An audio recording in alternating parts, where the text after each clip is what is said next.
Good morning. My name is Ruben Villegas. I'm from WFS Cameron, Workforce Solutions Cameron, and I am here at Memorial Middle School in Harlingen. And I would like to thank the school district for having us here today. We're having a law and public safety forum, and I am going to be introducing our regional director from Workforce Solutions Cameron, Mr. Henry Castillo. Okay. Hey, good morning, everybody. Excuse me, I'm a little under the weather, so I'm gonna make this really quick. I'm very happy that we're able to bring this to you.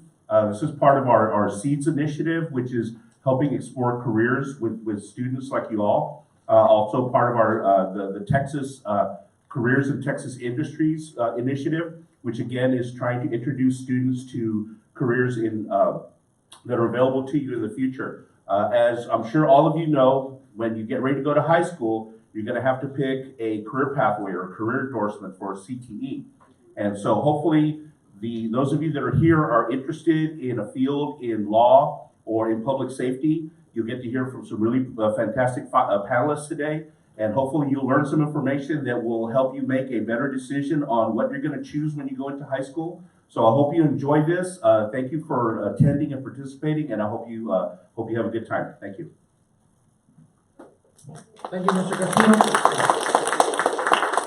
Okay, I'm next to say a few words. We're going to have Mr. Snavely, and he is the principal here at Memorial Middle School.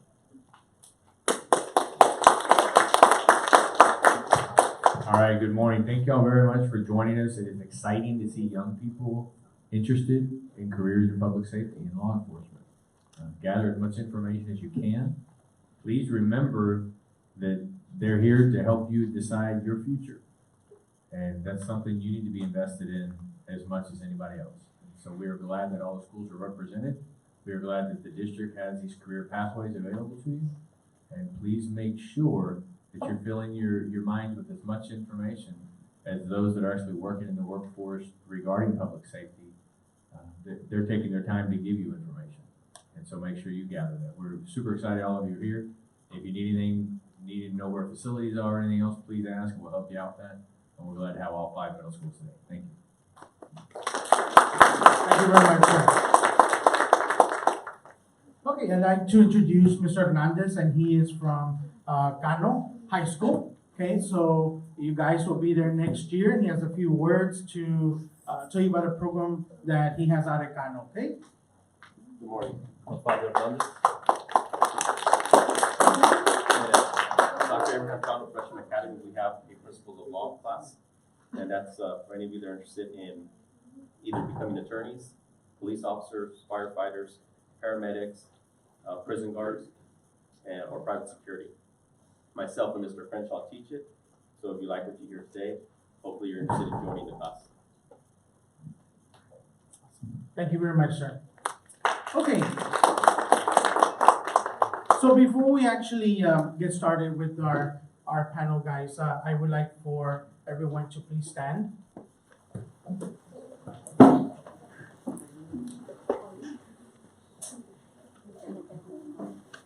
Okay, and I would like for us to please have a moment of silence for Trooper Sanchez, who recently passed away. So we could just have a moment of silence and bow our heads, please.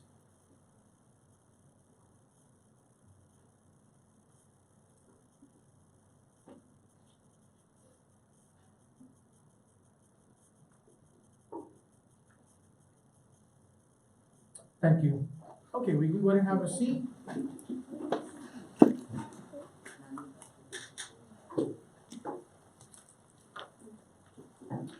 Okay, guys, so first I would like to introduce Mr. Henderson, Trooper Henderson.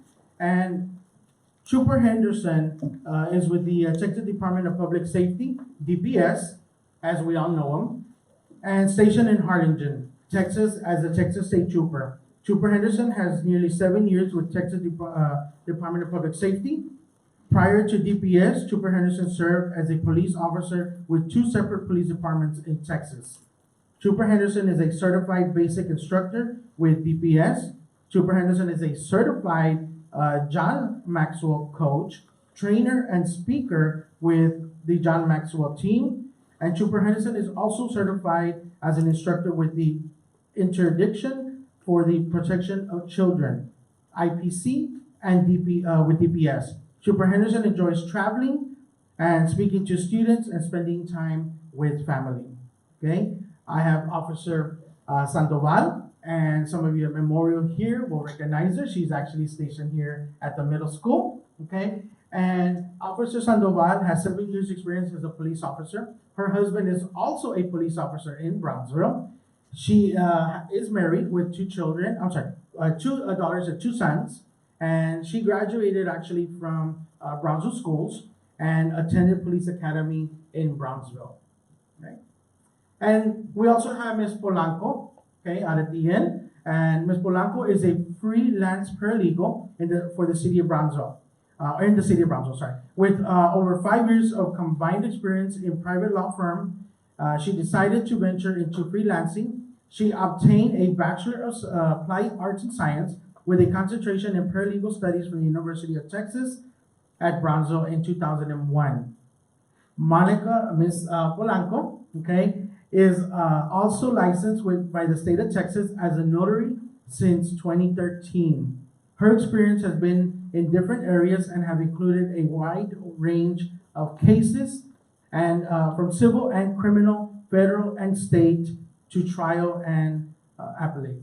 Okay, so let's give our speakers a big round of applause.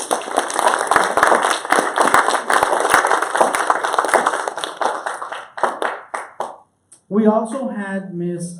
Sikes, and she is an attorney at law, and she actually got caught coming from New York, and she got some flight delay due to weather, and she's stuck in Houston right now, so she is unable to make it. But she was planning on being here. Okay, so unfortunately, like I said, due to weather, she was not able to be here today with us. Okay. Okay, so panelists, ready? All right. So I'm going to be asking you a couple of questions, and I would like for you students to really pay close attention. And at the end, we are going to open it up for any questions that you may have. Okay? So, we'll start with Ms. Sandoval. Okay? So, what's your story? Introduce yourself, your name, hometown, a glimpse into your professional accomplishments, aspirations, and current professional roles. I'm Sergeant Sandoval with the Harlingen Police Department. I've been with them for 6 years. I graduated from Brownsville, and I went to school there. I got an associate's degree before I decided what I actually wanted to do. So then I decided to attend the police academy in Brownsville, which was UTB-TSC back then, which was about 6 months. I worked with Brownsville PD for about a year, and then I came over to Harlingen, and I've been here ever since. So I got CID, I was a detective for about 2 years, and I investigated sexual assaults and crimes against children. And I did that for 2 years before I was promoted to sergeant. And then I went back to patrol for a little while, which is the officer that you guys see on the streets. And I did that for about another 2 years. And then I recently got moved to the school district, and I've been here ever since. Thank you. Okay. Ms. Polanco, same question, ma'am. Okay, introduce yourself, name, hometown, a glimpse into your professional accomplishments, aspirations, and current professional role. Good morning, my name is Monica Polanco. I'm a freelance paralegal. I've been doing paralegal for over 10 years now. I started my associate's degree at UTB, and then I decided to go for my bachelor's degree in paralegal studies, which has helped me a lot throughout these years. I started doing civil work, mostly personal injury cases, and I did that for a couple of years, but I just didn't feel that was really my area. Then a couple of years later, I started doing criminal work. So that pretty much caught my attention, and I've been doing criminal work for over 5 years. I do everything from minor DWIs all the way to capital murder cases. I've been lucky that the courts appoint me to actually handle capital murder cases and assist lawyers with these big cases. Thank you. Okay, thank you. Trooper Henderson, same question, sir. My name is Rodney Henderson. I am a long way from home. And originally from Vicksburg, Mississippi. Moved to East Texas as a teenager and finished my education there in East Texas and did some college and became a police officer, went to the academy and paid for my police officer training and became a police officer in Jasper, Texas. And several years later, came to the Valley and became a police officer here. And then in 2013, I joined the Department of Public Safety and became a trooper.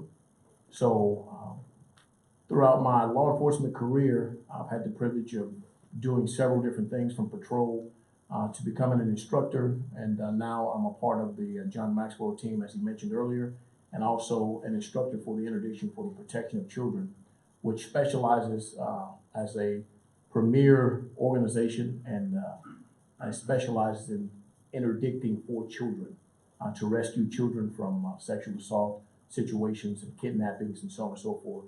And over the last few years, I've had the privilege of actually rescuing several children. And so that's what I do, and I love it. So thank you. Thank you.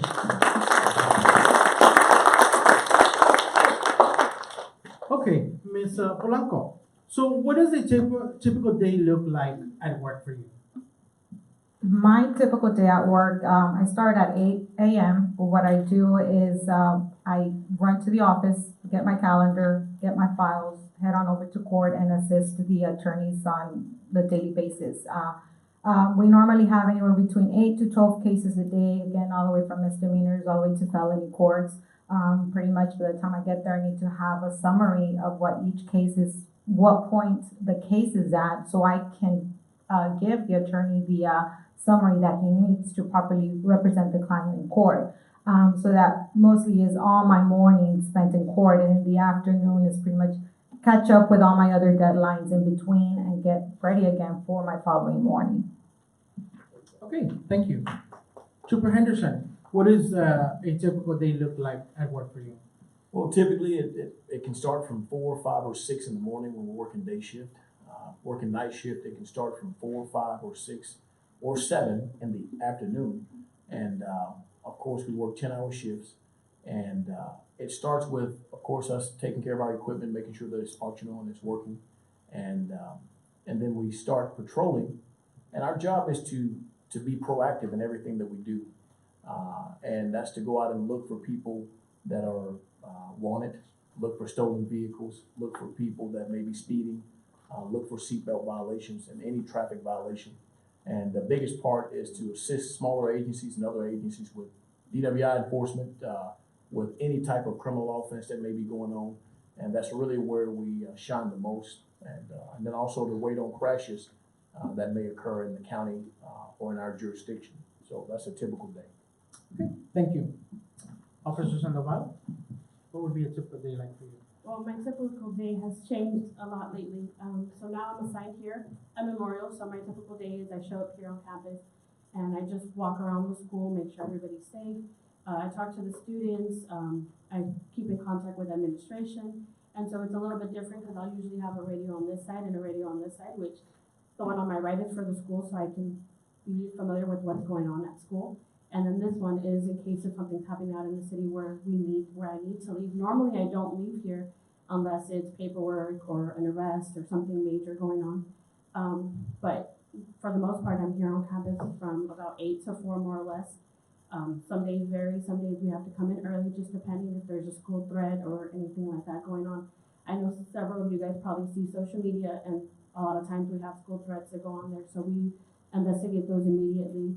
And so me and my officers that are in charge of all the schools, we have to respond to those immediately. And so if the threat comes out at 1 in the morning, we start working from 1 in the morning until we finish, and we make sure that it's all safe. Okay, thank you very much.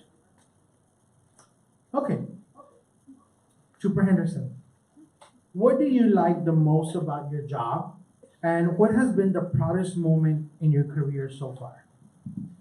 What I like about the most about my job is it's a honor to be a trooper. when I was a police officer, I would see troopers and I would admire troopers just because of their ability to work by themselves in a lot of circumstances. You're out there in the middle of the night, and I thought that it was a pretty courageous position to be in. But the history, the Department of Public Safety, before it was created, it was led by the Texas Rangers. So I like the fact that there's a legacy behind the department, and there's a history behind it, and the mission of the department is to protect and serve Texas. So I like that. As far as your second question, one of my highlights of my career, and I believe this is going to be the highlight forever unless I get another one.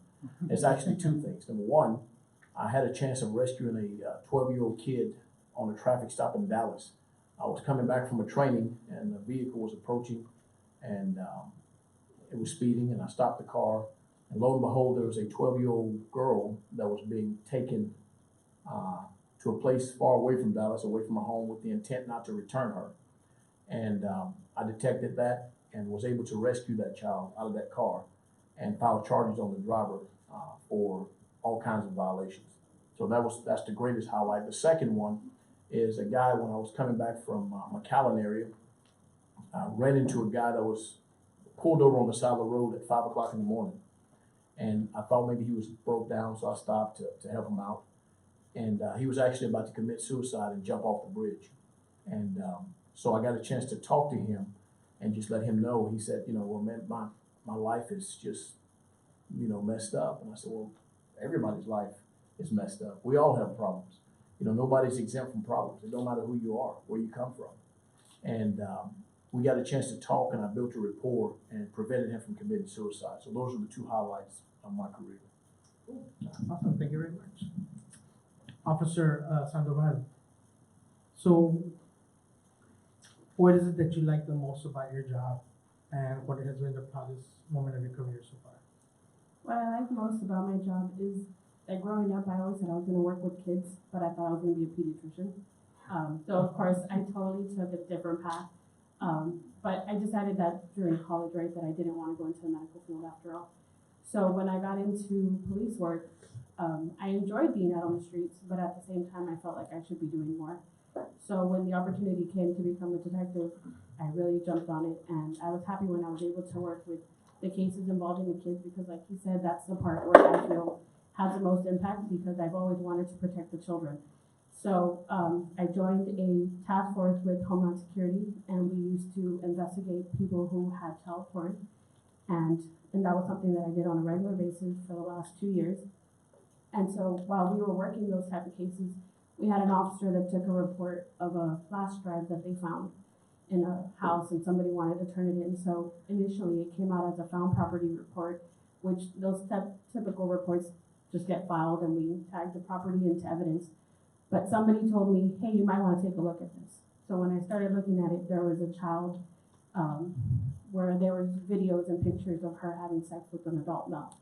And so after several months and just doing investigation on it, I was able to determine who the little girl was and who was sexually assaulting her. And so we were able to save her, and the person got 45 years in prison. So that's actually one of my highlights, because off of a found property of flash drive, if you actually do a little bit of work, you can actually find things.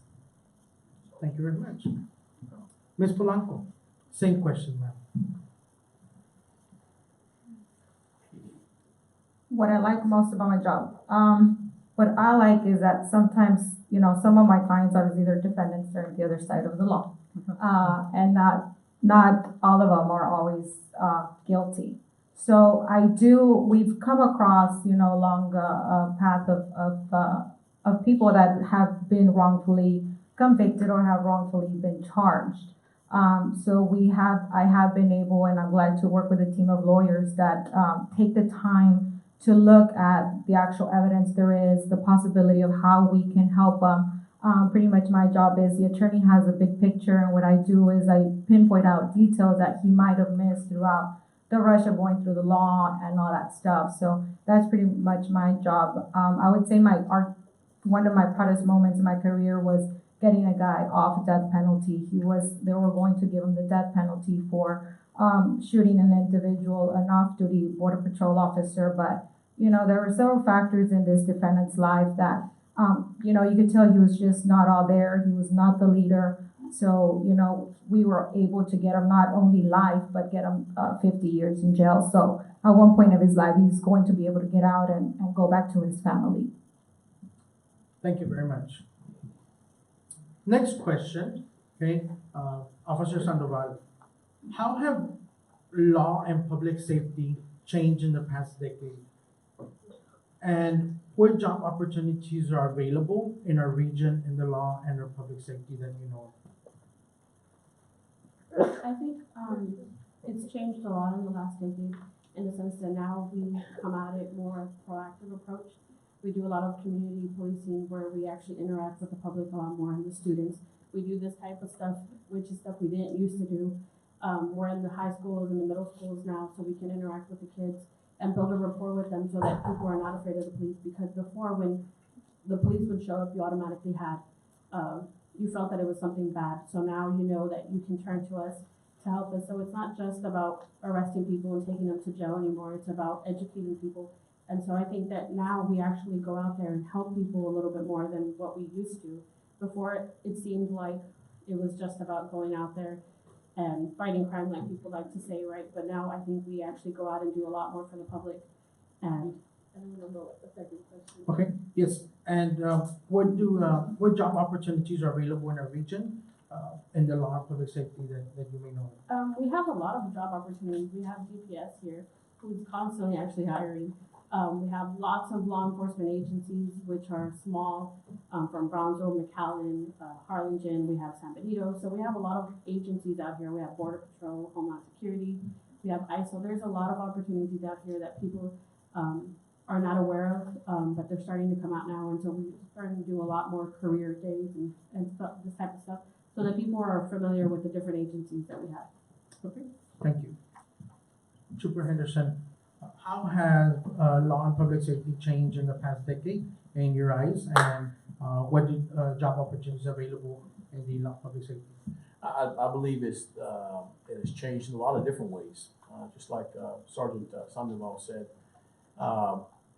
one of the ways is actually the community policing. That's a huge change that has happened over the last decade. And another thing is more on the negative side is the public professional opinion of what law enforcement should do, which actually makes us better. So now everybody has a public professional opinion through videos and what they think police officers should do and how they should respond. And a lot of traffic stops are being recorded by the public, and they can actually assess and make sometimes, you know, an ignorant assessment, and sometimes it's actually an educated assessment of what should happen on the traffic stop. So that creates a, you know, other voices and opinions, and sometimes it creates a misguided set of facts and information to people. And it could lead to a negative response because people make a decision before they actually get the facts. And then sometimes it actually can help because we can see where things could be done better by the police officer or by the public servant, so on and so forth. So we've grown in the public safety or community, the community policing field, and also we've grown where people have their own opinion of what should be happening. And sometimes it can be negative and sometimes it can be positive.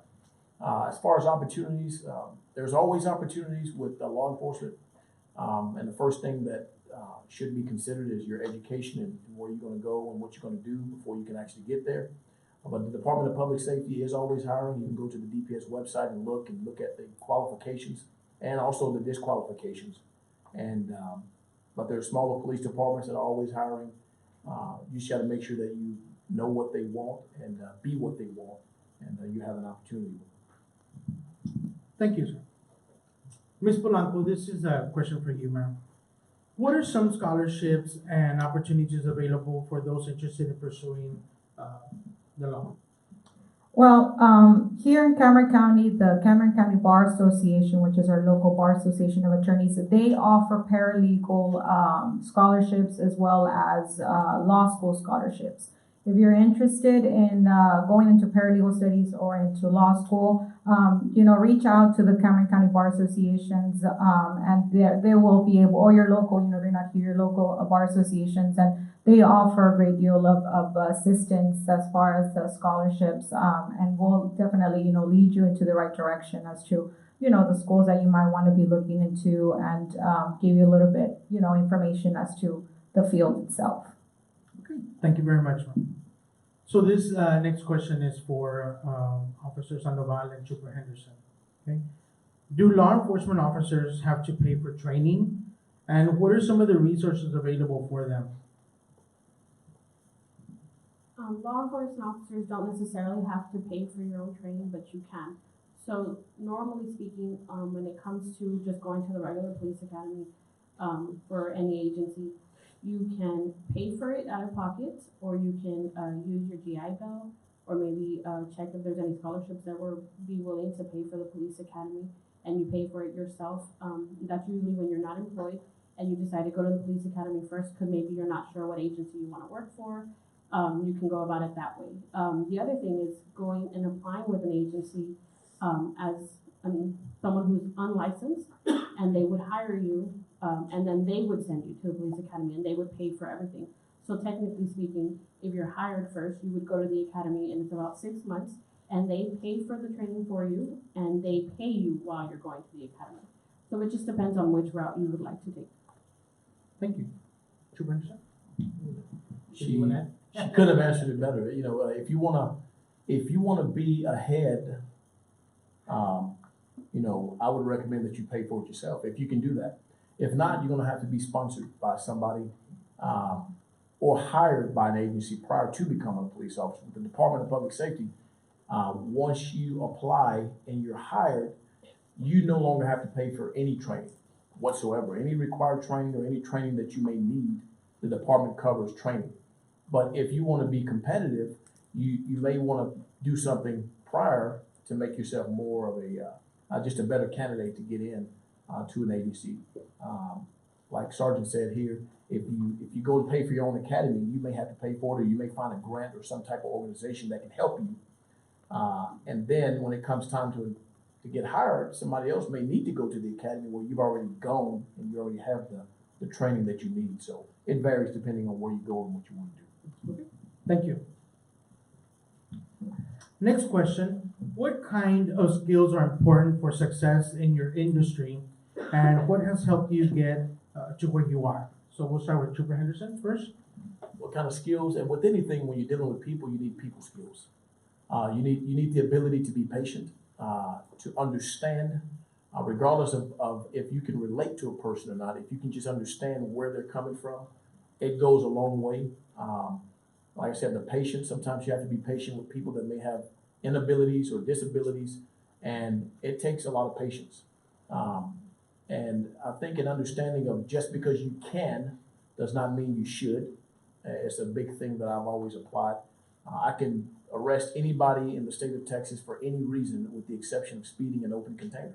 I can arrest a person for running a stop sign. But just because I can does not mean I should. I've never done it, and I don't think I will ever do it. So that understanding of what you're doing and why you're doing it is a skill that's vitally important. And then the second question? Sure. What are some resources, what has helped you to get where you are? I believe what has helped me is my ability to learn from other people. Somebody told me a long time ago that a wise man learns from his mistakes, but a wiser man learns from the mistakes of others. So listening to people that have already gone to where you want to go, listen to people who have wisdom, listen to people who have been successful, is your greatest key to success. The minute you stop listening to people who have done what you want to do, you kind of put yourself out there on your own. So listening to people and being teachable has been the greatest thing that I've actually applied to get to where I am. Thank you. Ms. Polanco, same question. What kind of skills are important for success in your industry, and what has helped you get to who you are now? Well, for me, I think what has helped me throughout my career is that I'm always wanting to learn. especially in the law field or the paralegal field. There's always new laws out there. There's new technology that is being also made for the court systems.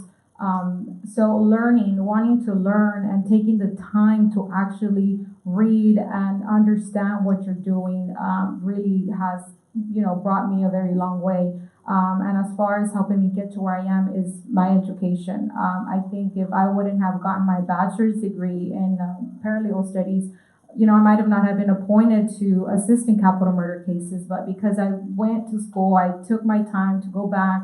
I got that opportunity, and I've done a handful of capital murder cases. Thank you. Thank you. Officer Sandoval, same question. What kind of skills are important for success in your industry, and what has helped you get to where you are now? I think, like Trooper Henderson said, patience is number one. You definitely need patience in our field. But communication is very important. You need to be able to effectively communicate with the people. So one, you need to be able to have patience so that you can understand them, but then you need to be able to communicate with them properly. Some people, unfortunately, get mad a little too quickly, right? And so we need to be able to control our emotions sometimes because we're human, we tend to try to make everything about ourselves. And sometimes it's not about you, right? It's about them at that moment. And even though the situation may not be something extreme, to them it might be. And so you need to understand where they're coming from. So empathy, communication, patience is something that's very important. And like she said, the willing to want to continue to learn is very important. We have to continuously go to trainings and continue to learn because our laws change. And so we need to make sure that we're up to date on everything that's going on.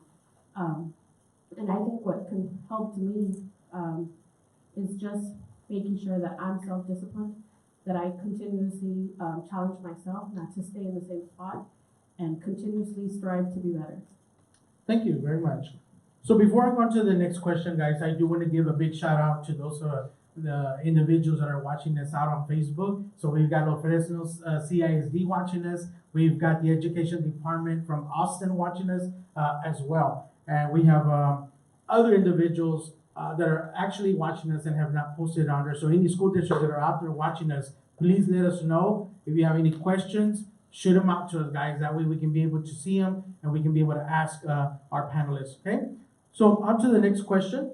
So we will start with Ms. Polanco. What advice would you have for the youth and others who want to set off in law or public safety careers?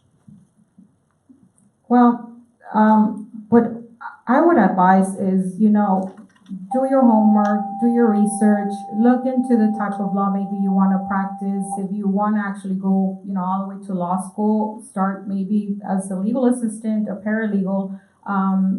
That's definitely what helped me. I actually went to law school. I did a semester in law school when I realized, this is not for me. I like being a paralegal. I like helping the attorneys, get an idea of where the cases are at. I really enjoy doing my work. So yeah, just do your homework. Just do your research on the law that you're interested in. Do some volunteer work if you can at your local courthouse. So most of the times they will accept students. So take the opportunities that they give you here in high school to do some time at the courthouses, at the police stations, maybe. Law offices also a lot of the times accept interns. So you have an idea of what it's like on a daily basis. Thank you. Thank you. Officer Sandoval, same question. What advice would you have for the youth and others who would want to set off in the law and or public safety careers? If you know that this is a field that you want to follow, I would start being the example already in school. A lot of times we have applicants who apply and have a history already. They've already been arrested or they've already been doing drugs. And so if this is something that you want to do, you need to be able to be self-disciplined right now and start making and doing everything that's necessary to go into this field. I would definitely continue in your education and go to college and make sure that you are extremely aware of what this role takes. We do have, what do you call it? Like somewhat internships when you're in college at the PD that you guys can do. We also have like a ride-along program where you can apply and you can go out and ride along with an officer and see what is it that he does on a daily basis before you truly decide if this is something that you're interested in. a lot of times we have people that want to do this, and then once they actually get there, they decide that this is not for them. Because a lot of times they have misconceptions of what you guys see on TV. So a lot of times, yes, there's things that we do that come out on TV, but a lot of times, of course, they make it seem a lot more exciting sometimes, and because it's TV, and so the only way to keep your attention is to make it interesting, right? So sometimes there are days that are not so interesting, and there's a lot of paperwork that comes with this. So make sure that your education is very important, because you need to be able to read and write and communicate with people. Awesome, thank you. Trooper Henderson, what advice would you have for the youth and or others who would want to set off in the law and or public safety? I think Sergeant Sandoval is reading my mind. But the fact of the matter is that she's actually thinking along the same lines I am. I would say watch your friends. Somebody told me a long time ago that as a student, if you want to know who you are, look at your closest 3 friends. And you can decide where they want to go just based on their respect for their teachers, their respect for their parents, their respect for rules and regulations. If you want to become a police officer or enter any type of law enforcement field, you have to watch who you hang around. Because who you hang around, you will eventually become. It's a matter of time. Who you hang around, you will eventually become. So if you're spending time as a student with that person that's constantly getting in trouble and constantly getting referrals and constantly getting in a position where they are being disrespectful, they're not cool. They're not cool. It's just a matter of time, because if you don't change that pattern, you're going to eventually do that as an adult. And the fact of the matter is law enforcement is not going to care when they run into you as an adult. They're going to take the action that they need to take. So, but it all starts somewhere as a little seed, like a tree, right? So if you watch out for negative people, you'll be fine. And of course, and you add all these other things that we have to add. So you got to continue education and so on and so forth. But I believe when I'm talking to students that's the biggest link is who you hang around, who you spend time with, who you find humorous, who you watch, and who's guiding you outside of your parents and your teachers. So those associations that are negative, I would definitely watch those. Thank you. So this is going to be for either one of you 3 that would like to take the lead in answering this. What is the Good Samaritan policy, and how does that work?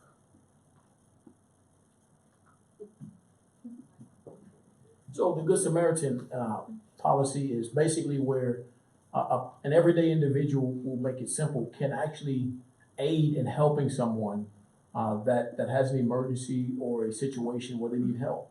It's simple as that. It's nothing more than what an everyday good person would do to help another person in distress or in need or during an emergency. So if there's more specifics that you want me to hit, I can definitely do that. But it's basically you helping someone else, and the law protects you under certain circumstances if something doesn't go the way you want it to go. So that's what the Good Samaritan Act or policy is. Thank you. And that question came from one of our viewers, Ms. Lucio, which is watching us live right now. So thank you for answering that question, Trooper Henderson. Okay, well, I've got one other question for you. So what community service project do you believe allowed you to make the greatest impact, and how? Whoever would like to answer that first. That's the question. What community service project do you believe allowed you to make the greatest impact, and how?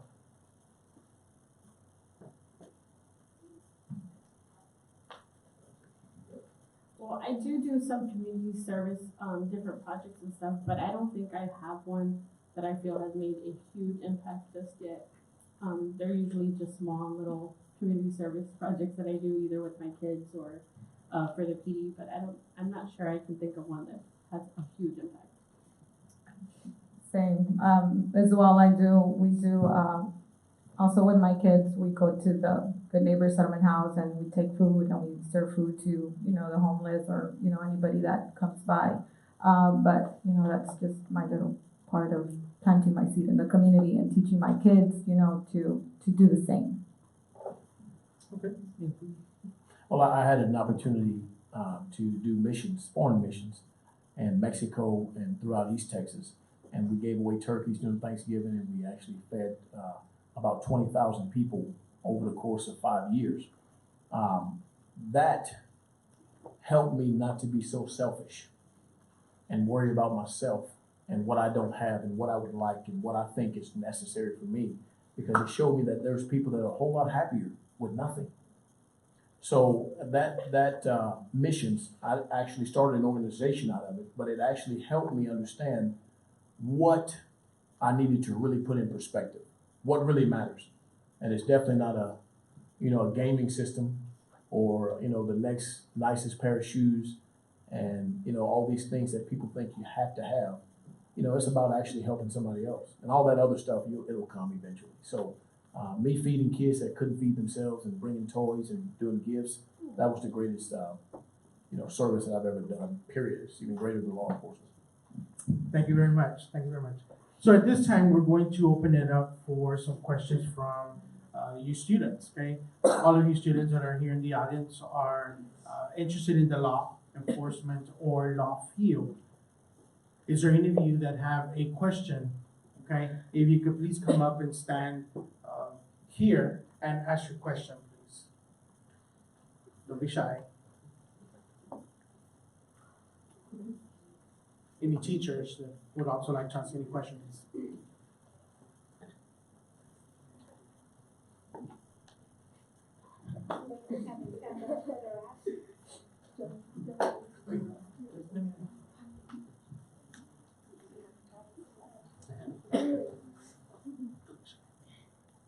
Do you think there are more girl cops and sheriffs and all that now than a few years ago? There's definitely a lot more now than there was a few years ago. We still don't have very many, but we are definitely growing compared to the last few years. Thank you very much. Good question. Good question.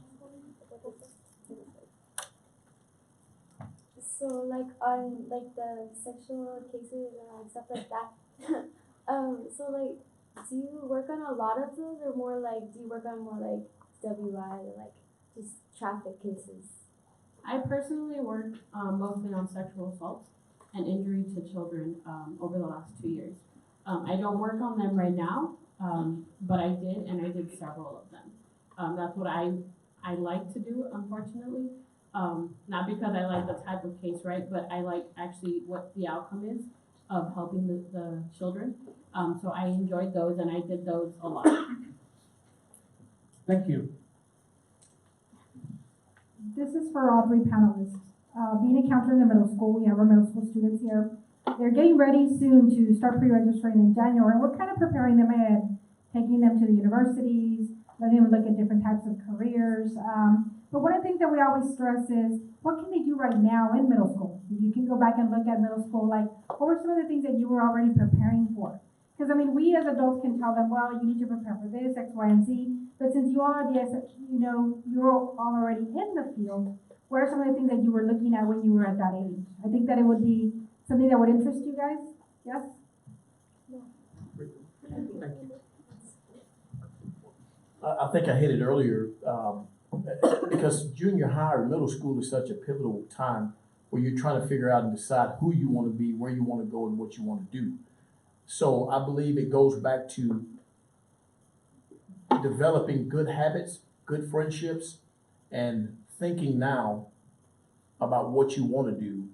This is the time to actually kind of make up your heart, make up your mind, and kind of aim for something, and stand for something as well. So in junior high, it's a pivotal time, and I think the biggest influence on junior high students, just based on my experience, is negative influences. So if you can manage that and watch out for negative people, even the people that think it's cool to be negative, watch out for them. It'll keep you focused. The difference between a lamp and a laser is focus. So the people that are not focused, they're everywhere with everything. They just go with the flow. But when you're focused, you have a centralized purpose. You know what you want to do, and you know what you don't want to do. And I think that's the biggest thing you need to focus on in junior high, along with your grades and making sure that you take care of business there. I would definitely say to make good habits, become self-disciplined right now. If you have homework, I would try to get in the habit of taking care of that early, because you'll start to develop a plan and a timeline of things for yourself, so that when you get older, it gets easier, because you already know the type of things that you do. You already have your timeline, you have your calendar set, and you become self-disciplined. And so once you get into college and stuff, it's a lot easier because you already have that standard in yourself. And so I would definitely start to set up yourself for self-discipline right now. Thank you very much. Any questions on this side? Okay, would you like to come up this way, please?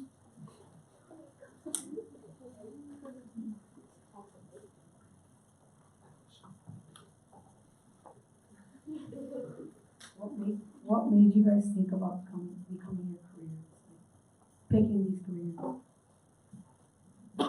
For me, if you would have asked me 10 years ago, I would have never seen myself where I'm at right now. Because honestly, I had no idea. You know, I just knew I wanted to go to college and I wanted to do something for myself. But just like, you know, the officers had said, be careful of who you hang around with. Be careful of your surroundings, of what you do, because anything you do at this point, you know, it's going to stay on a record somewhere and somebody's going to pull it up one day. But you know, just take care of yourself, you know, be very vigilant of what you're doing, of who you're hanging around with. And, eventually, you'll know what you want to do in life. You know, you'll find your passion as to what you want to do in life. Well, growing up, I said I wanted to be a pediatrician, and everybody in my family knew that I was going to go to school and I was going to become a doctor. And that was just what I said I was always going to do. But I kind of changed that path for myself. I had my daughter when I was in high school. And so, of course, my parents were devastated because they thought I wasn't going to graduate high school or go on to college anymore. So I made sure that I proved everybody wrong. And so I graduated high school and I went to college anyways. And so at the time, because I was a single mother, I had to have a job to provide for my daughter. So I had a friend who told me I should become a dispatcher because they paid pretty good while I was going to school. So that's what I was doing, and I was going to college full time and working as a dispatcher. And that's when everything just changed. I decided I didn't want to go to medical school anymore, and I liked being a dispatcher, and I liked what police officers did. And the funny thing is, my dad was a police officer my entire life, and so I said, I'm not doing that. You know, I didn't want to be involved in what he did because I saw the way he came home every day. And so, unfortunately, I ended up becoming a police officer anyways. Well, as a kid, it was my childhood dream. And I know that sounds like something out of a book, but I was definitely not the candidate because I was, that's why I keep telling you to watch your friends, because I learned when I was in junior high that negative friends, you know, create negative results. So I was the guy that was the class clown. So, you know, and some of the guys that see me today, they think, you know, from my hometown, man, you're a police officer? You know, I was definitely not the guy that they thought was going to be in law enforcement. But it was a childhood dream of mine. It's what I wanted to do. I just started hanging around with people that were class clowns and thought they were funny and thought they were cool. And, you know, it made me appear to be one of those guys. Thankfully, somebody came along with some information like this and said, hey, watch out with who you're hanging around. And so that's why I wanted to be. It's something that always happened. I always wanted to do. I ended up going into a chemical plant, working a regular job, and then this opportunity came back, and then I actually became a police officer. So I fulfilled my dream. Thank you very much.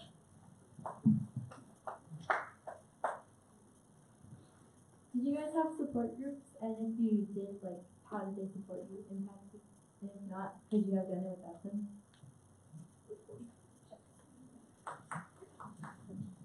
I did not have a support group. I kind of wish I did. I think it would have made life a lot easier. I kind of felt like I always did everything by myself. And that's just how I've always been. Till this day, I still tend to do things by myself. That's just who I am. But I think if I had a support group, it would have definitely helped. I think I had one support member in my life, and that was my husband. I also had my kids right out of high school, and My mom always encouraged me to be a stay-home mom, not to go to school, not to work, because us being Hispanics, that's where, we come from. And I just didn't listen. I wanted to do something for myself. I wanted to go to school. My husband was always very supportive. Anything I wanted to do, any of my endeavors, he was always there to support me 100%. As time went by and I started, working full time Monday through Friday, going to school full time at the evenings, my mom eventually, said, what, okay, this is what you want to do. I obviously have to help you. So, she eventually helped me with, watch the kids so I can go to school at night and do homework in the weekends. But it's very important, yes, to have your family support you. And if you don't, well, you're on your own and you can do it all on your own. I mean, I truly believe that if we really want to do something, we can do it on our own as well. And then support group is a unique word, but I can't say that I had a support group, but I did have a couple of good friends and people that I talked to that encouraged me in what I wanted to do. But I can tell you that the most important thing is how you support yourself with self-talk, because you hear yourself more than you hear anybody. So if you believe in yourself and you talk to yourself and say, hey, I am going to do this, I am going to go back to school, I am going to finish my degree, I am going to carry on even though these circumstances were handed to me, you can do it. Because even if you had 1,000 people in your support group that supported you, if you didn't believe in you, you probably won't do it anyway.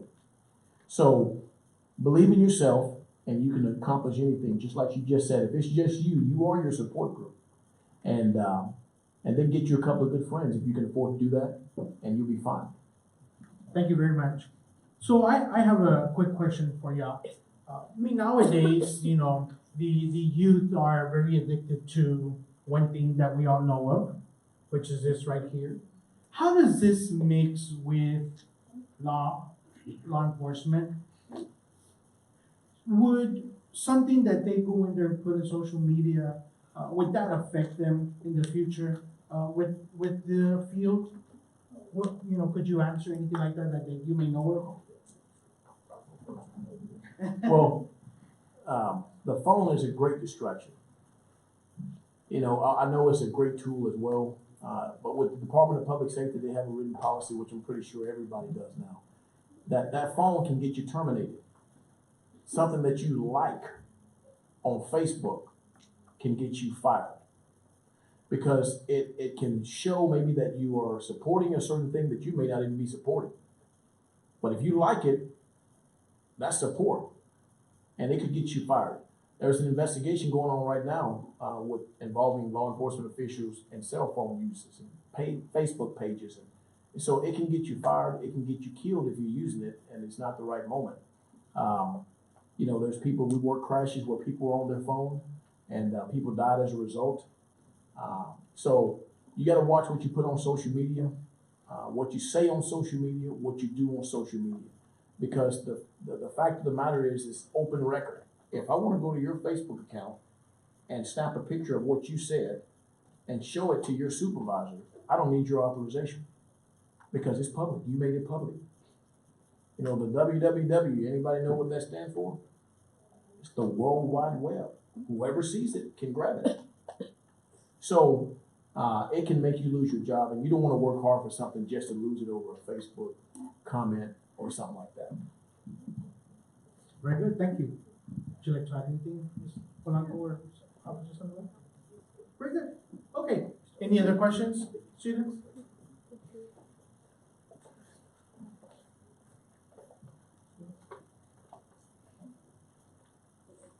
Anybody else? Teachers?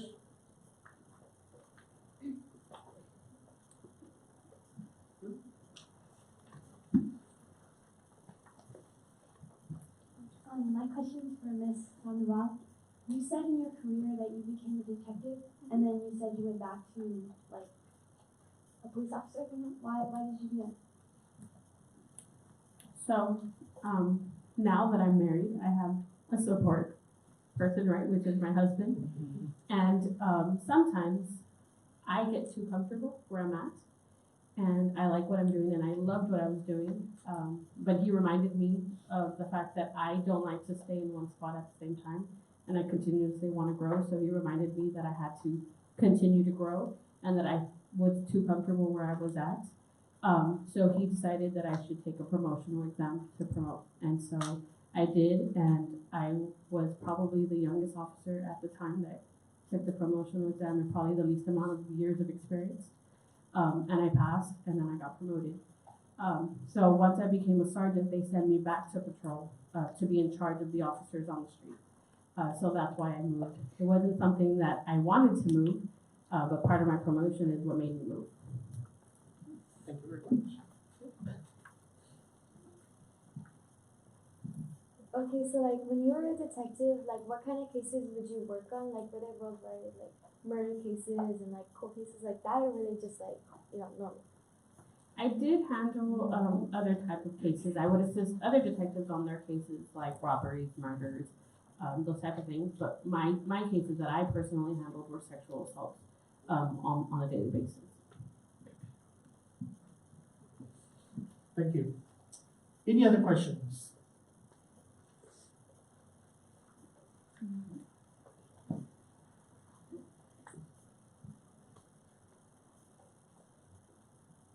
Good morning. I know you all have very challenging jobs. Is there anything that you might be able to share with us, or any innovations or changes that might positively help your fields and help in your line of work that you might be able to share?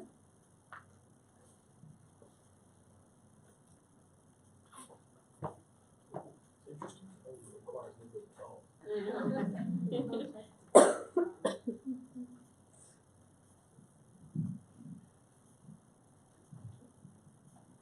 I don't know about innovations. That one's going to make me think a little bit. But I do say, us as officers, we need patience and understanding when we're dealing with the people.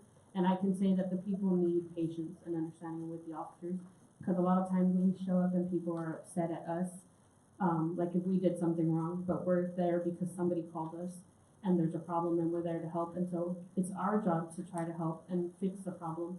And so a lot of times we get bad rapport, people upset with us because we're trying to do our job. So just like we try to have understanding and see where you guys are coming from, it would be nice for the public to understand where we're coming from as well. Thank you very much. Go ahead. No, I agree with that, and what I was gonna say is most of the innovative thoughts that we have are related to the departmental policy. I can tell you about 17 of those, but things that I think that would make our department better. But as far as the community or law enforcement in general, everything goes back to understanding.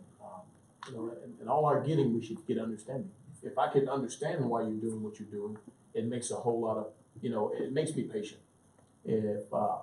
If you introduced if I came in here and you didn't understand why we were here, you'd be confused. So understanding is everything, and understanding why law enforcement is doing what they're doing, why we arrived on scene, why we're asking you certain questions. If the community understood, and that's what community policing does, it's supposed to do that. Help us understand where you are and you understand where we are, and then everybody's on the same page. So I agree with that. Thank you very much. Anything, Ms. Brown? No? Okay.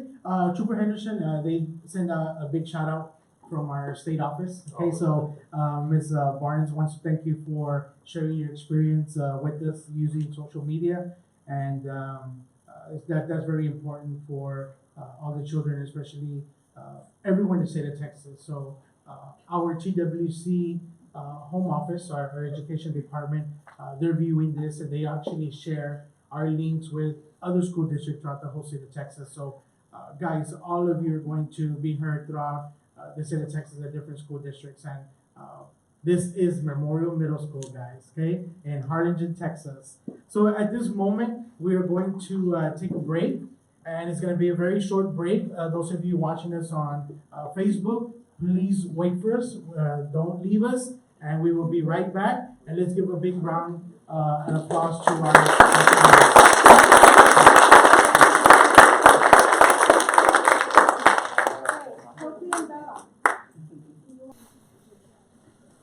Okay, I think everybody's back already, right? Okay, guys, we're good to go. So we have one more speaker for you guys, okay, and then we will end the forum.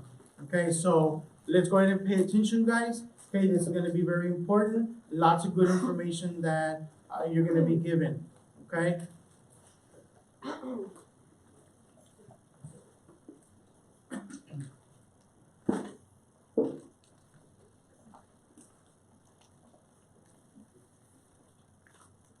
Okay, guys, at this time, I would like to thank a couple of people. So I would like to thank Freddie from our the MIS department here at CISD. I would also like to thank Noe from WFS Cameron for setting up the microphones for us. I would like to thank the library staff for having us in here and having us reserve the library for us.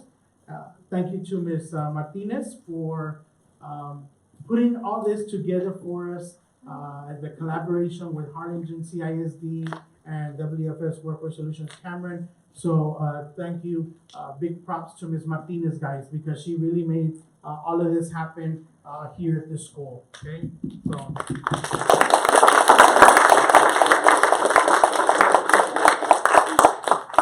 Okay, and I would also like to thank our CNC team. So CEC stands for Community Engagement Communications Team, and that is the team that I am part of at WFS Cameron. So we've got Meme Morales, and Meme has been doing all the video, the broadcasting, all that good stuff to get us going on Facebook. So Meme, big shout out to you. Awesome job. Thank you very much for always making things happen for us and live streaming it. Okay, we've got Ms. Morales, and she is our supervisor, manager for the CC team. We've got Gabby and Carmen. So thank you very much, guys, for everything you've done.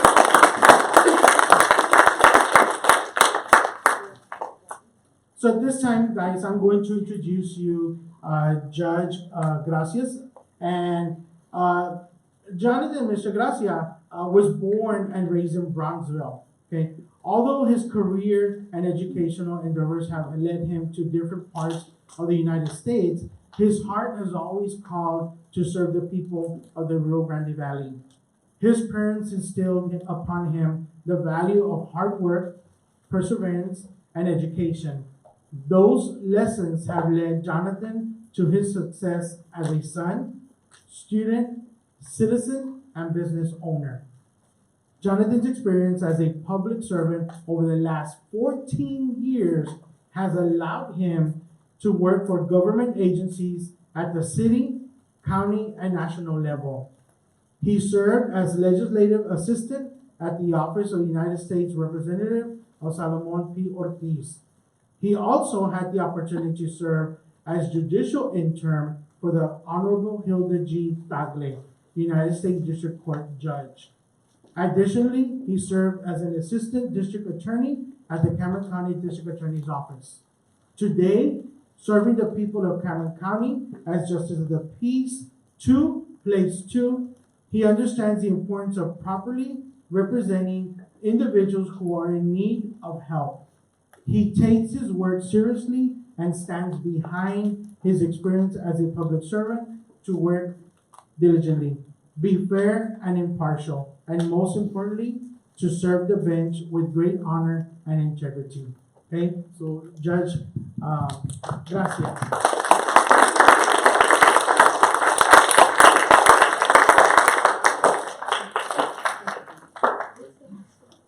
That was very flattering, and it sounded really good. I wrote that myself. Students, good morning. How's everyone this morning? Good. All right, awesome. Great. It's an honor to be here with you this morning. I wanted to quickly thank the parents, teachers, counselors, and friends that are watching on Facebook Live that are here this morning to be able to partake in this particular forum. I'd like to be able to give one more round of applause for all the people that put this together for you. At the very end of the day, if they're not doing it, no one else would do it for you. So please give them one more round of applause.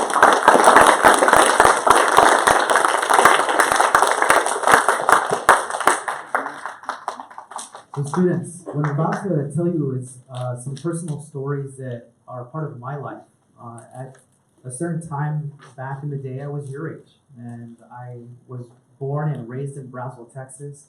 And I like giving these speeches oftentimes so that I can connect with the students, because what you see up here is not even a finished product. It's something that the teachers, just like that are at this school, at my school, instilled in me the values that have been taking me to these higher heights.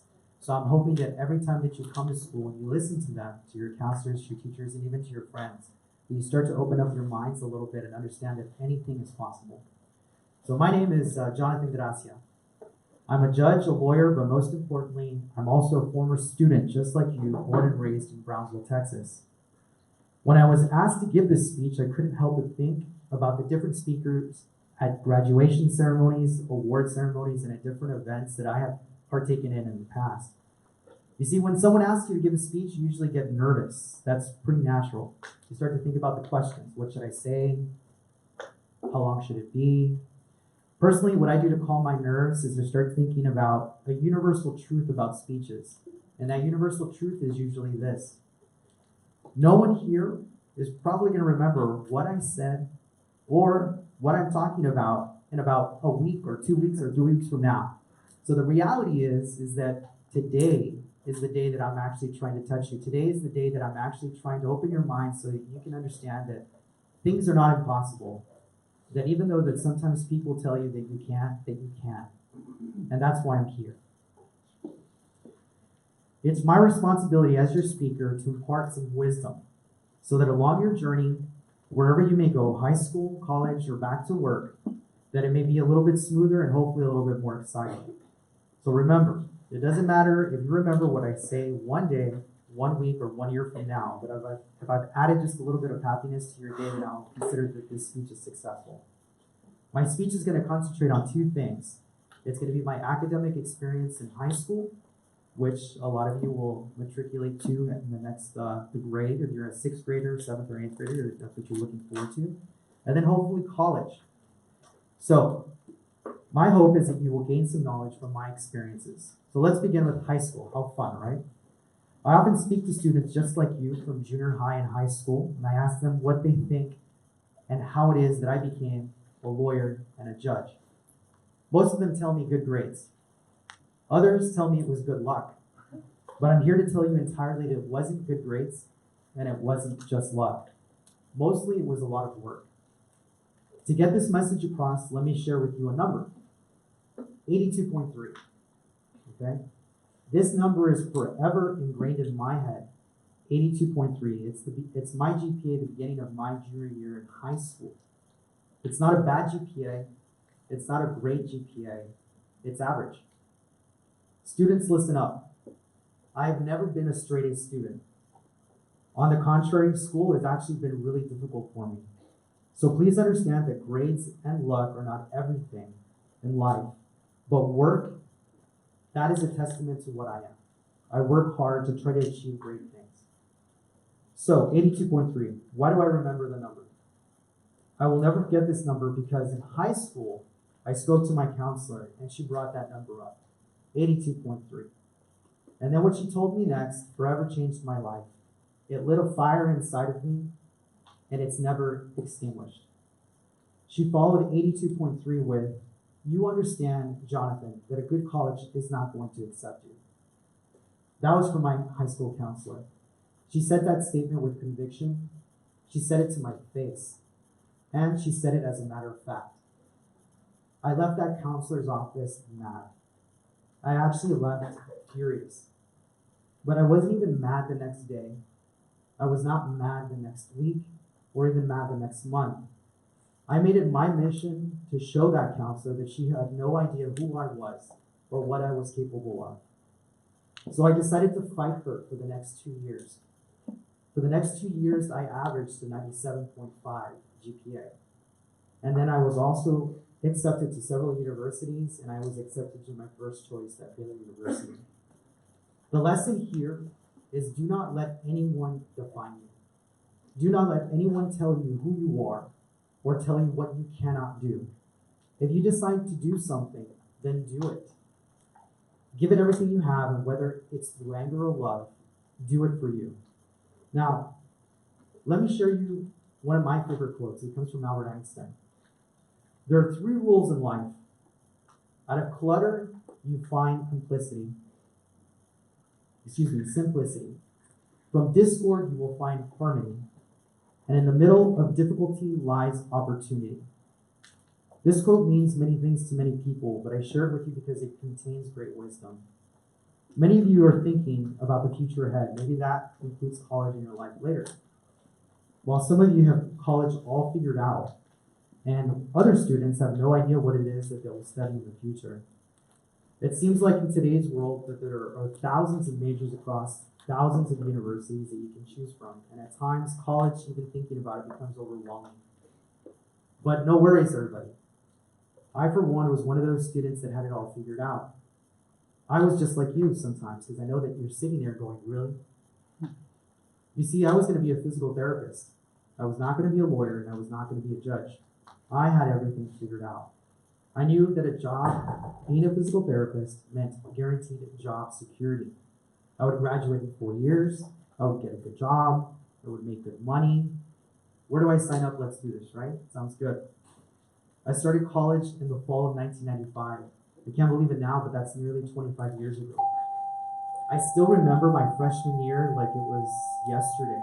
And I remember all of my classes that I took. Comp 1, it's English. It's the same classes that you take now that they're teaching you. Intro to psychology, pre-calculus, biology 1, biology lab, and I even was taking weights. So, I could stay strong mentally and physically.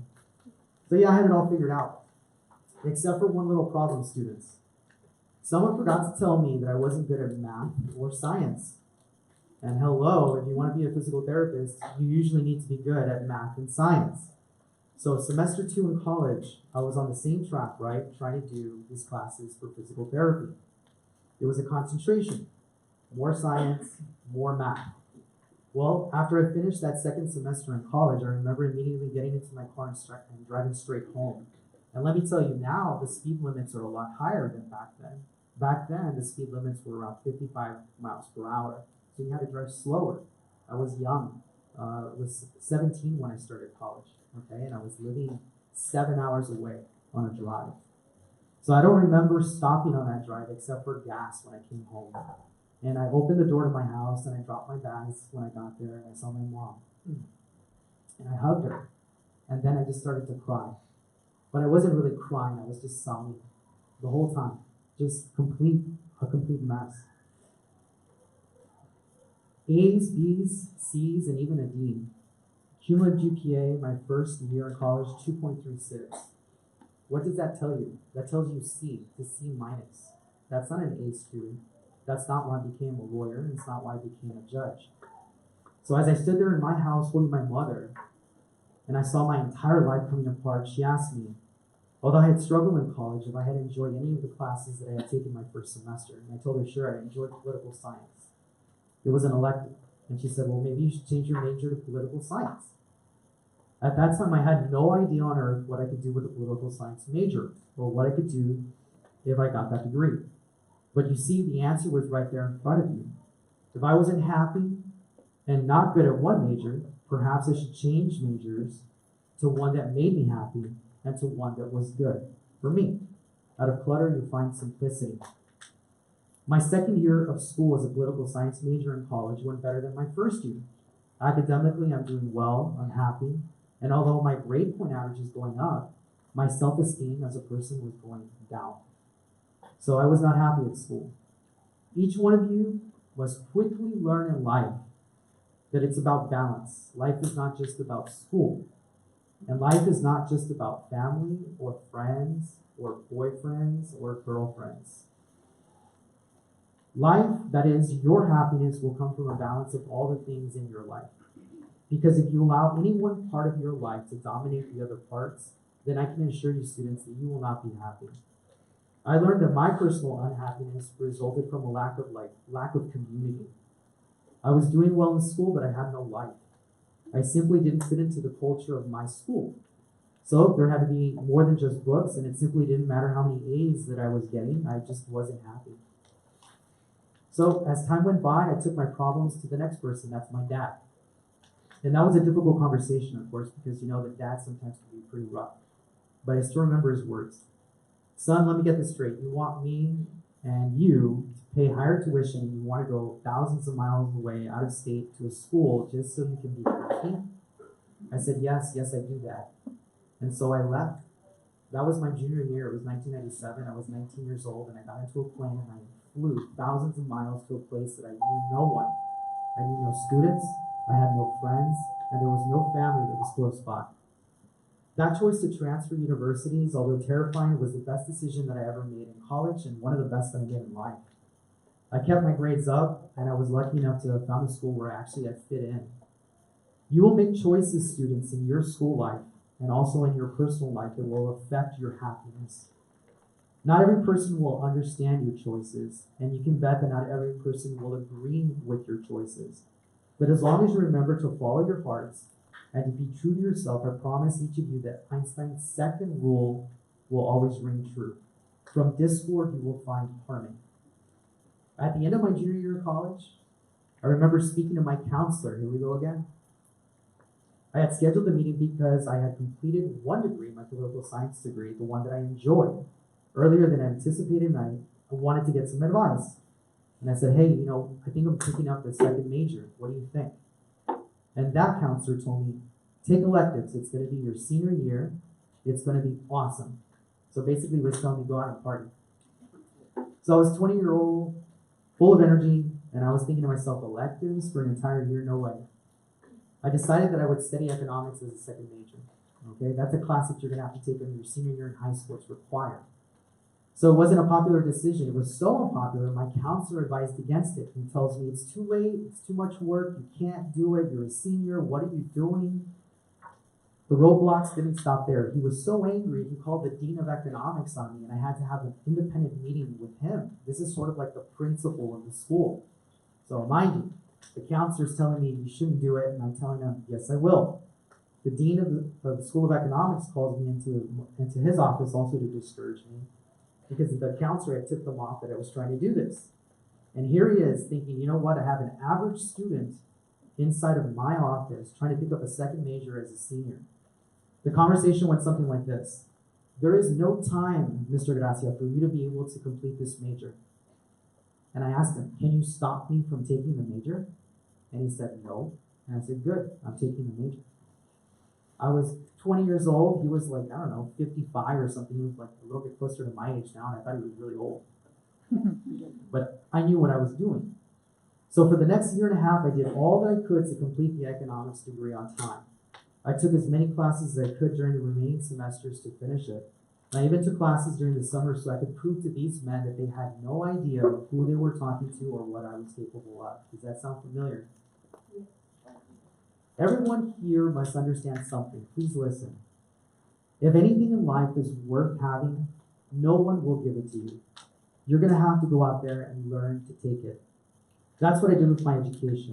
My mentors, the people that were supposed to guide me in life, had advised against the difficult path.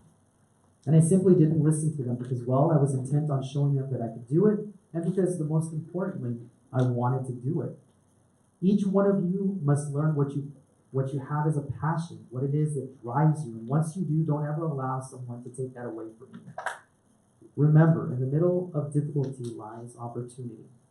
Students, there are many goals left for you to accomplish. Most of you are in middle school and high school. So when you travel your path, whether it's to high school, to college, to work, or just going home, please understand that you will always encounter challenges in life. It is those few people that view challenges as opportunities rather than mere difficulties that will succeed in life. I am proud of each and every single one of you. The reason is because I know how hard it is to be your age, because I was once your age. I know what it feels like when people tell you that you can't do something because they don't believe that you can do it, that you're not smart enough, not big enough, not fast enough. I've heard all of the same things that you heard. The only difference is that I didn't listen. So I will always be honored to have shared in your day-to-day, and I hope that my message will bring you a little bit of hope and happiness. Thank you very much.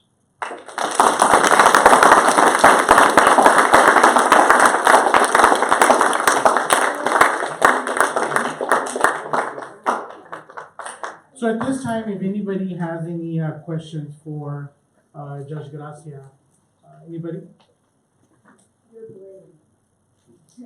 What was that? I'm brave? Let me tell you, the majority of that time, I was also really scared. Being scared is normal. And when you want to do something that is not normal, most people are going to tell you you're crazy, that you can't do it. But if you really love something, if you really know what it is that makes you happy, then you're going to do great. And so I know that each and every one of you has that ability to be able to do something.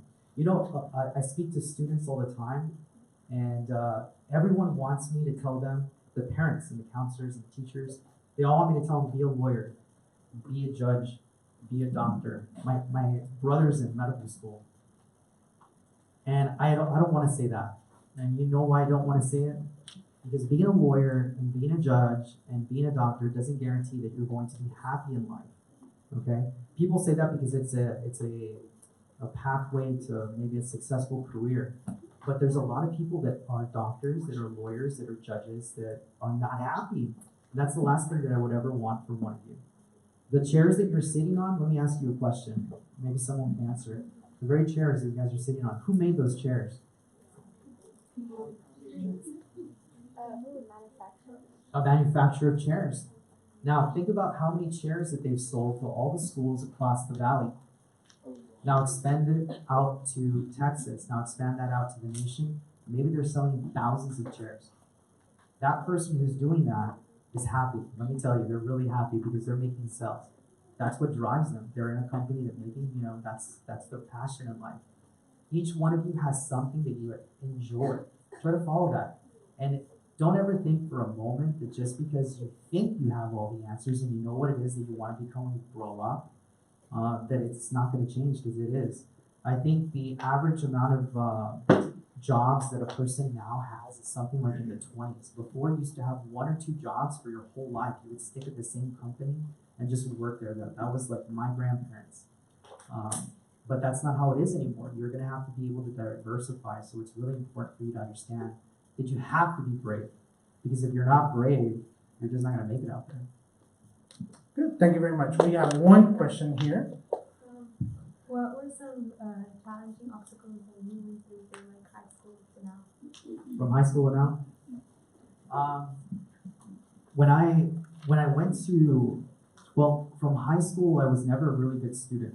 I was really bad, actually. So when I decided that I was going to try, was the very first time that I started to make good grades. The majority of times I would go into school and it was just like, I was just there. I would stand, take my exams. I would not study. I was an athlete. I loved to play sports. So I was always playing track, cross country, and basketball, baseball. That was my favorite.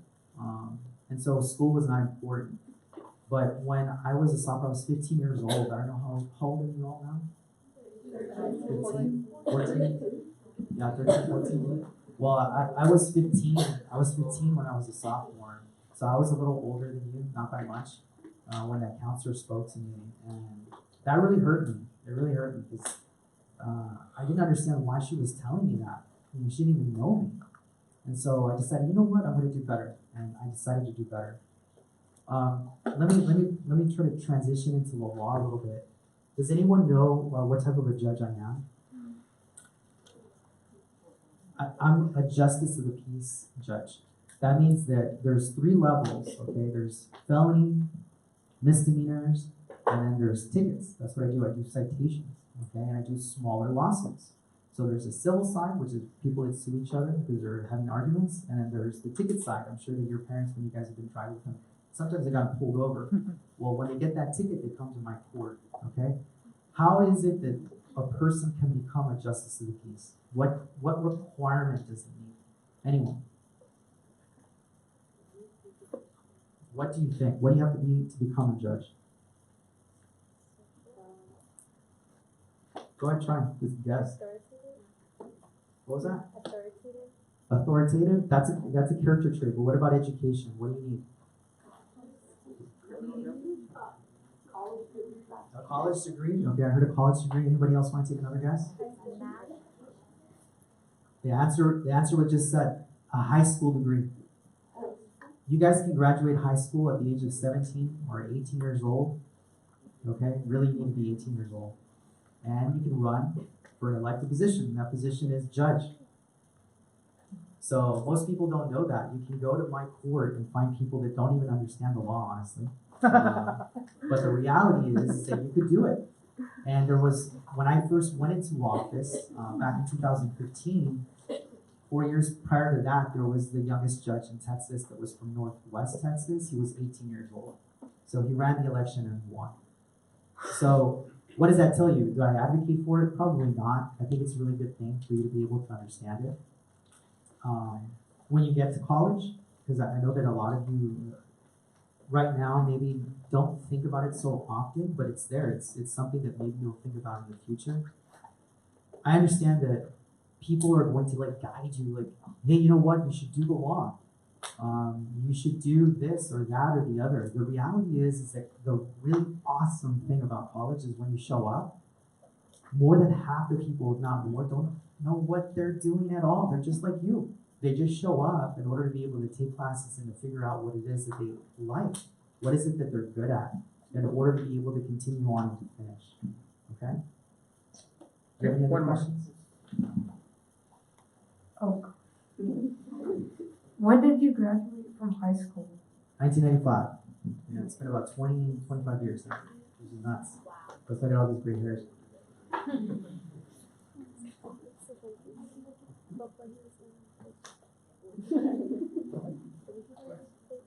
What did you want to be before you were a judge again? A physical therapist. Okay, so if you wanted to be a physical therapist, did you actually want to do it, or was it just because the route was easier? Oh no, it's super hard. It's super hard. It's so hard I had to become a lawyer. Super hard. I mean, my brother, I'm going to tell you a really interesting story. My brother knew exactly how many times I bring him up. He would probably be pretty embarrassed. My brother went to Medheim Mercedes, so he would drive, he would get in a bus, and he would go 1 hour to Mercedes every morning and then 1 hour back. This is back before there was more choices. So he wanted to be a doctor, okay? He got into school at UT, and so he went, and he did really well for the first 2 years, and then something happened. He got a girlfriend, okay? And I told him, Joshua, please, be smart. And he's like, yeah. Well, he fell in love, and that's a great thing. But priorities were kind of like not in the right position, and he did terrible. My brother did terrible. We're talking like failing almost out of school. It's crazy. And he barely made it out. He barely made it out of school. So you're thinking to yourself, oh my God, he's gonna be a doctor? Well, the reality is that you can do what's called a post-baccalaureate. That means that you can go to college after you already went to college. Who wants to do that? No one. Nobody. And I'll tell you why. It's expensive and it's a long process. So when he got in front of that person that was telling him this is how you can become a doctor, they told him, yeah, your grades are terrible. And so they said, okay, you can go back to school 2 years of your life, spend all of that money, and you need to get straight A's. And he was like, okay. You know what he did?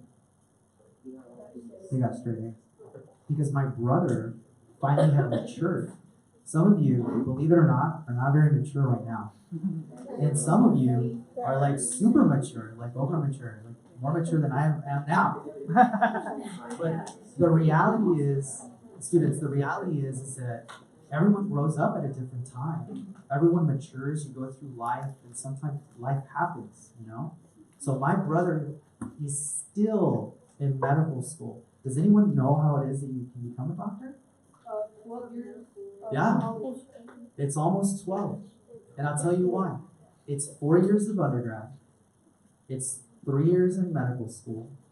And then really it's another 4th year and then another 3 years of residency. That's 7 plus your 4, and there you are. So it's a long time. He's still in school. I mean, we're old. I can't believe it. So what I advocate for you all, if you're interested in the law, make sure that you want to do it. My brother wasn't ready when he was younger, and maybe I was ready, but I wasn't capable yet. You want to hear about a challenge? I'll tell you about a challenge. When I decided, does anyone know here that the majority of students that apply to law school, they're between the ages of like 20, I would say that the average age is 25, okay? When I wanted to go to law school, there's not a lawyer in my family. No one told me, Jonathan, this is how you become a lawyer. I mean, I didn't even know a lawyer. And I was like, you know what? I came home after graduation, after the college that I went to.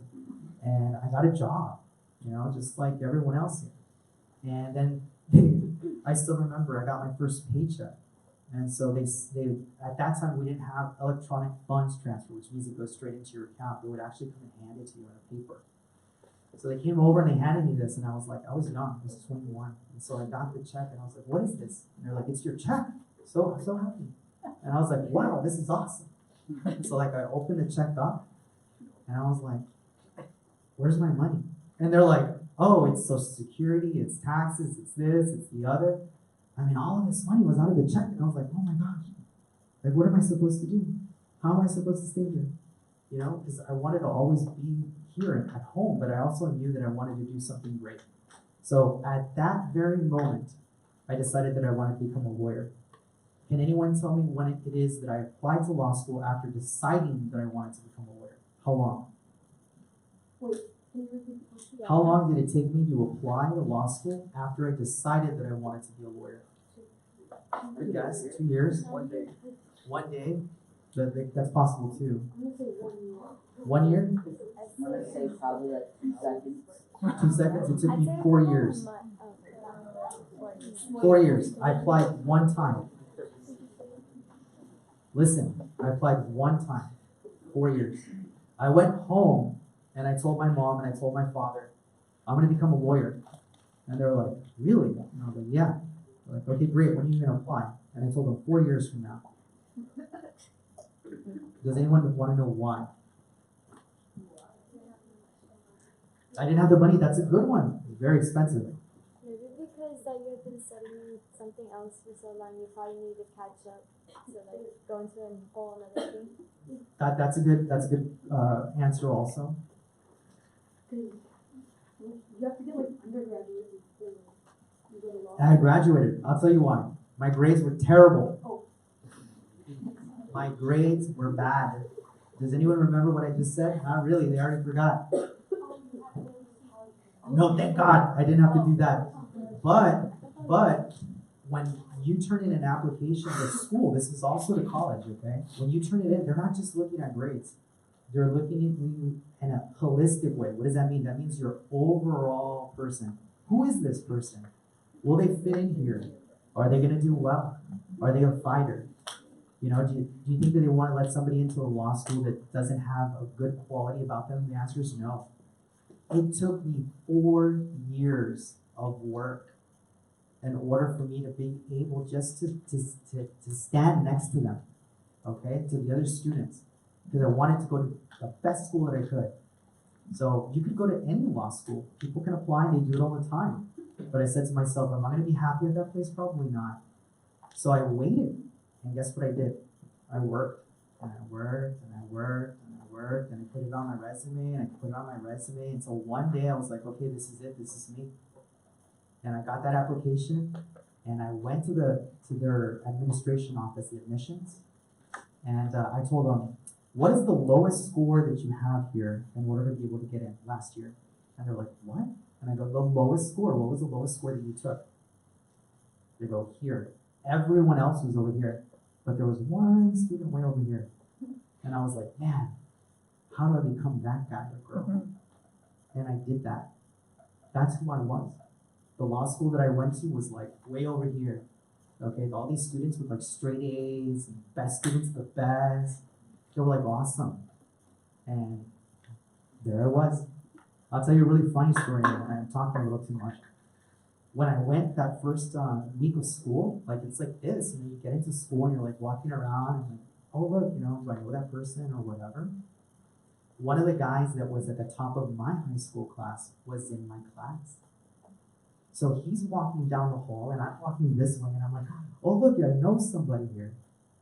So we all call each other by our last names. I don't know why we do that in law school, but I'm like, hey, Martinez, how are you doing? he looked at me and goes, "Oh my God, Gracia, they let you in here?" And I said, "Yes, they did." I got in there. Believe me, no one let me in there. No one gave it to me. I went and took it. And that's what I'm telling you all. I love talking to students because a lot of times you guys are like, whatever. But the reality is that I am not the best student in the class. But there is very few times that other students outwork me. They just don't. And that's why I get ahead. So I hope that you can take some of those lessons and some of the things that I'm saying and try to apply to your lives. Okay? Don't let anyone ever take anything from you. If you really, really, truly want it, you can go get it. So with that, I think I've spoken a little too much. Your Honor, I just wanted to say thank you for coming and speak to us, but wanted to share an observation. We previously met in another occasion, and you have been talking to my daughter. She's a sophomore, okay? And this child, she's a pretty good student. You know, she's got A's and everything, but for this time being, she was like you guys, like, Mom, I really don't know what I want to be. I mean, you keep telling me, you know, follow this career path, follow this other career path. So she was kind of like, you know, in limbo, like not knowing. When we met and spoke to you, Your Honor, she was kind of like, you know what, Mom, I think I want to become a lawyer. So thank you, Judge. But since then, he offered her really good advice. One of the advice that I hope that you share with our students, sir, is that everybody's going to go to college. Remember that particular advice you gave her? But you told them, whatever it is in college, just enjoy the experience so that you can go ahead and discover really what you want to be. Yes. So that was a small piece of advice that really has helped her. Because if anything, it's gotten her more at ease. So she just recently became president of her sophomore class. And I was telling Your Honor that, you know what, she didn't even tell me she was running. She just came home and said, "Hey, Mom, by the way, I got president of sophomore class." I'm like, really? Wow. Let me tell you another interesting story, okay? Because some of you are thinking, I don't like to read, and I don't like the law, and man, I don't want to do that. Maybe this is the wrong form for it. There's a guy who lives down the road. It's not in the same neighborhood, but I've known him for a long time. And I wish he would talk to the students. He's a real, like, humble guy. He's really nice, but he's good with his hands, okay? Like, he doesn't make things, but he went to school 2 years. I went to school 7 years, okay? He went to school 2 years. But he likes what he does. So he started an air conditioning company, right? And he started by himself. And he would show up, and he would fix the air conditioners, and he would keep on going, and he would fix some more, then he got an employee, whatever, okay? 15 years later, the guy's got, like, vans, and he's got, I think, like 25 employees. His business is huge. He makes, like, 10 times more money than what I make, okay? He goes on vacation. I never go on vacation. So how can I stand here and tell you, be a lawyer, be a doctor, yeah, right? Do whatever is in here. Do whatever drives you, that makes you happy. Do that. And I swear to you that you're going to rise in the ranks. You're going to be happy. You're going to do great. All right? Thank you very much. So we got So some of the kids are being a little shy and they don't want to ask. But what about the rope and the gravel? That's what it's called. And Yeah. What's the significance and how does that work in your role? And Yeah. The robe is actually in English. It's an English, I guess, garment of work, if you will. So that was brought over when the English were settled in America. And honestly, it works really well. Oftentimes when you see an officer, what are they dressed in? But black what? A uniform, right? Why do they have a uniform? Why don't they just let the officer show up in his dress clothes with a badge and okay? Well, the uniform commands respect. It's sort of like a mental switch for you all to be able to say, okay, when I see an officer, I know what he looks like and I have to be able to give him the respect he deserves. It's the same way with a judge, you know. Every time that we take the bench, we're supposed to take it in our robe so that you understand that this is a formal setting, that you're going to give the court the respect it deserves, and then you're going to be able to have your hearing. good. Thank you very much. Big round of applause, guys.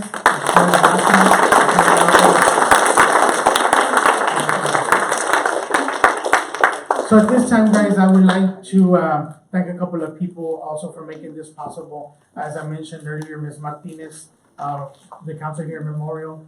We've also got Ms. Rodriguez, and thank you very much. So a big shout out to Vernon Middle School, Coakley Middle School, Gutierrez Middle School, Vela Middle School, and Memorial Middle School for coming out here.